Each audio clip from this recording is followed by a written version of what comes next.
Sylvie Evart, candidate aux dernières élections législatives de la France insoumise. Chers amis insoumis, j'ai décidé de quitter la France insoumise. Non parce que je serais en désaccord avec le programme L'Avenir en commun, mais parce que je ne parviens plus à trouver dans le discours de FI la cohérence qui me permettrait de m'engager dans la bataille des européennes. L'Europe, on la change ou on la quitte. Résumé de façon simple le positionnement de FI sur l'Europe.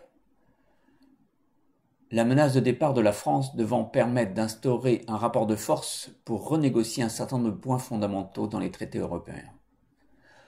Au fur et à mesure, la perspective d'une sortie unilatérale de l'UE s'est évaporée et le plan B est devenu bien flou. Je voudrais reprendre ici plus précisément la stratégie développée par FI pour expliquer en quoi elle ne me convainc plus. La FI nous explique que la désobéissance est légale. Elle consiste à prendre une option de retrait, c'est-à-dire qu'un pays peut se désolidariser d'un aspect des traités européens. Donc, si nous voulons mettre en œuvre notre programme, il va falloir prendre une option de retrait sur un nombre important de points. Sur l'article 168 et 169 du TFUE qui donne la priorité au profit sur la santé. Sur les articles 32 et 33 qui organisent la libre circulation des capitaux, des marchandises et des services. Sur l'article 106 qui prévoit l'ouverture à la concurrence de tous les services publics. Sur l'article 21 qui impose la diminution de la protection sociale et le démantèlement du droit de travail. Sur les articles 38 et 39 qui placent les agriculteurs dans une concurrence sans merci avec des pays à très bas coût de salaire et les entraînent dans une course éperdue à la productivité. Autant dire que c'est une remise en question totale de la logique qui gouverne l'Union européenne depuis le début et dont une grande partie a déjà été transposée dans les droits nationaux. Une telle remise en cause constitue en fait une refondation totale de l'UE sur des bases humanistes et éco-sociales. Alors, pouvons-nous réécrire entièrement la constitution de l'UE en y impulsant un changement de paradigme aussi total? La modification des traités doit être votée à l'unanimité, ce qui rend toute modification quasi impossible. On pourrait alors réécrire un autre traité qui écraserait tous les autres. Examinons dès lors quel nouveau compromis pourrait naître de l'alliance de 28 pays aux intérêts contradictoires. Harmonisation fiscale? Le Luxembourg et les Pays-Bas seront contre. Harmonisation sociale? Comment s'y prend-on pour les harmoniser, les législations sociales de 28 pays, lorsque, concernant le SMIC, les écarts vont de 200 € mensuels à 2000 €, et que c'est précisément cet avantage social qui assure la compétitivité de ces pays de l'Est et conditionne à l'heure actuelle leur équilibre économique? Par quel miracle arriverions-nous à un accord qui serait autre chose qu'un accord tronqué sur un moins-disant social, environnemental, fiscal? N'est-il pas temps de se rendre compte que cette alliance à 28 a précisément pour objectif d'aboutir à cette impuissance qui sert les intérêts de l'oligarchie? De plus, à l'heure où la population demande le RIC, le référendum d'initiative citoyenne, il me paraît tout à fait déraisonnable de recréer une structure plurinationale, même plus réduite, impliquant des délégations importantes de souveraineté. Nous avons un besoin urgent de démocratie, et l'échelon national, avec son organisation en départements et en communes héritées de la Révolution française, garantit la proximité nécessaire à l'exercice d'un réel pouvoir citoyen. Donc j'en arrive à la conclusion qu'il ne saurait y avoir de démocratie en Europe, ni en refondant les traités, ni en restant bloqué avec 28 pays aux intérêts divergents dans une structure englobante. Si l'on veut bien concevoir les objectifs d'un autre point de vue, une stratégie bien plus directe et bien moins aléatoire se dessine. Notre projet est de faire bifurquer tout notre système de production vers un fonctionnement basé sur la règle verte et la solidarité. Ajoutons à cela que nous devons le faire vite, car la dégradation sociale et environnementale a atteint des sommets. C'est pourquoi nous devons sortir de l'Union européenne. Dès le lendemain du Frexit, nous pourrons, premièrement, Défendre sérieusement l'environnement en sortant du dogme de la mondialisation et du libre-échange, qui amène à faire fabriquer à 15 000 km de chez soi des produits qui pourraient être produits localement. Deuxièmement, empêcher les délocalisations des industries et les privatisations de notre patrimoine national. Troisièmement, engager une transition énergétique d'envergure, créatrice de millions d'emplois. Quatrièmement, reconstruire des services publics dignes de ce nom et empêcher la privatisation de ces secteurs. Cinquièmement, renationaliser les entreprises stratégiques, SNCF, Autoroutes, Orange, TF1, Gestion de l'eau, EDF, GDF, Poste, etc. Sixièmement, préserver la pêche artisanale et l'agriculture familiale. Soutenir la conversion vers le bio, autoriser les semences libres, trouver des alternatives au glyphosate. Septièmement, augmenter le SMIC et les minima retraite, tout en allégeant les charges des petites entreprises.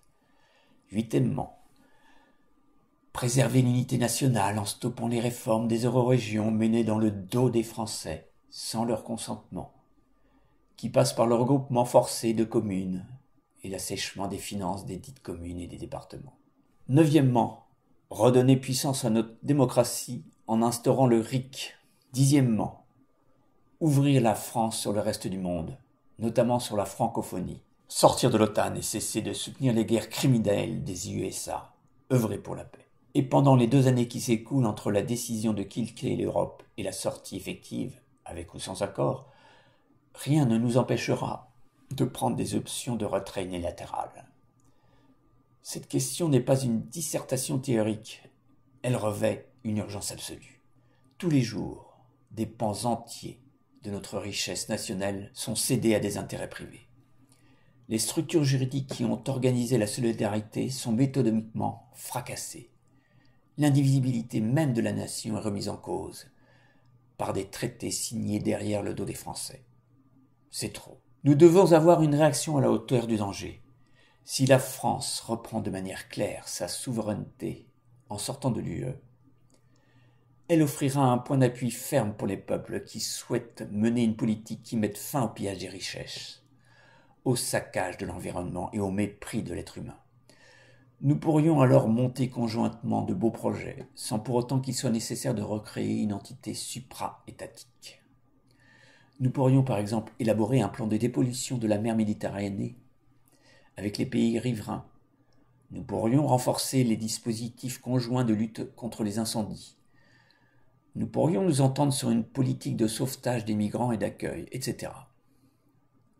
À cela s'ajoute un bénéfice financier non négligeable. Sortir de l'UE, c'est récupérer immédiatement au minimum 34 milliards d'euros par an.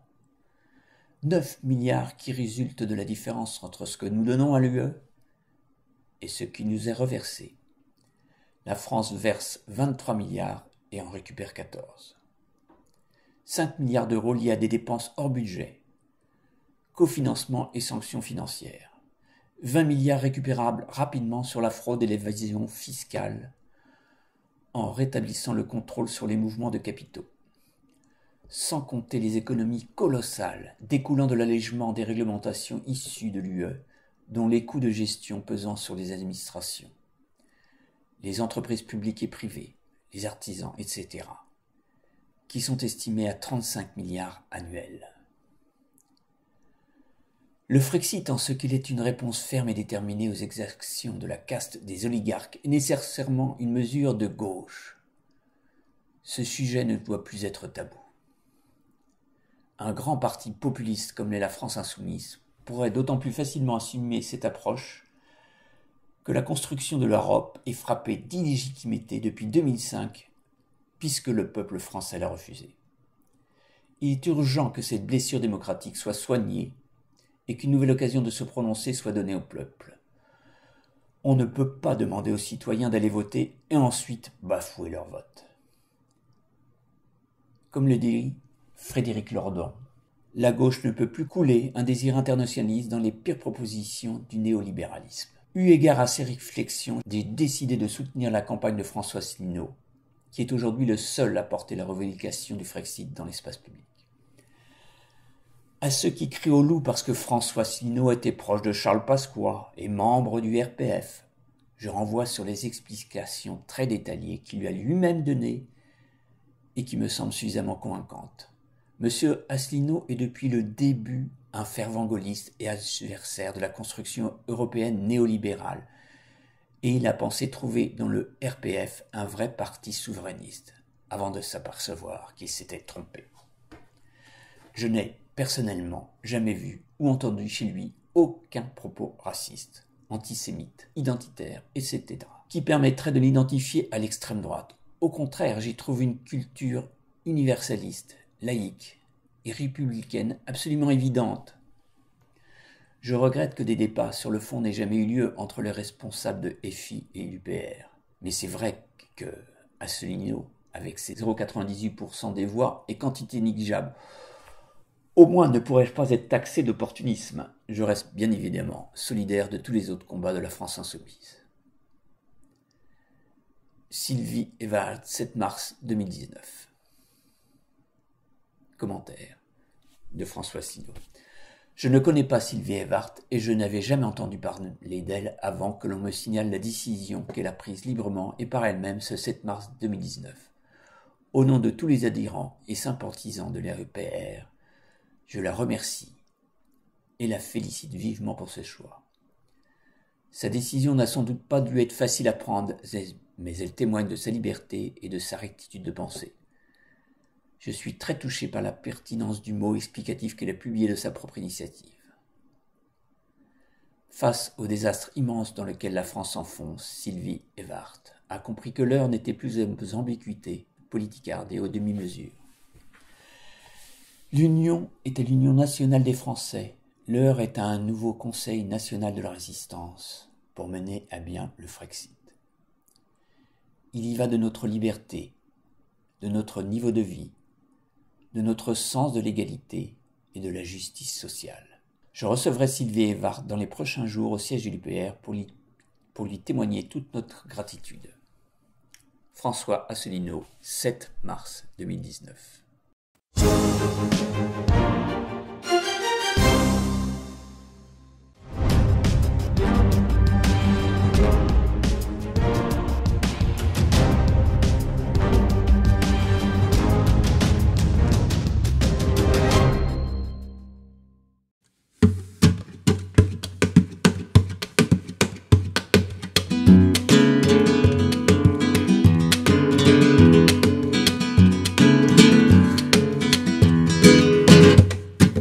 Asselineau, où la France est apparue, quand le peuple se croyait perdu, tyrannie de l'UE, trou de coups dans le dos. La colombe était tombée à l'eau, sauvons l'oiseau et le rameau par le Frexit. Mais il faudra le faire vite et changeons d'air par l'UPR. Portons bien haut les trois couleurs de notre drapeau. Asselineau, dans son costume tout beau, sa cravate et sa petite auto, il est allé parler aux maires étonnés. Ils ont accepté de le parrainer, sauvant l'oiseau et le rameau par le Frexit. Mais il faudra le faire vite et changeons d'air par l'UPR. Portons bien haut les trois couleurs de notre drapeau.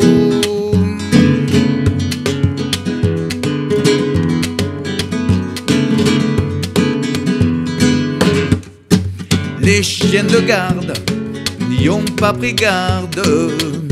Ces gens pas nets, on les a eus par le net. Ces gens comme il faut, qui nous tournaient le dos. Ils n'ont pas vu venir Asselineau, sauvons l'oiseau et le rameau par le Frexit. Mais il faudra le faire vite et changeons d'air par l'UPR. Portons bien haut les trois couleurs de notre drapeau. Asselineau nous parle d'Aurobindo, qui rappelait le monde est une seule famille. Tant d'atrocités commise par intérêt du Conseil de l'ONU. L'OTAN se torche le cul, sauvons l'oiseau et le rameau par le Frexit. Mais il faudra le faire vite et changeons d'air par l'UPR. Portons bien haut les trois couleurs de notre drapeau. Asselineau,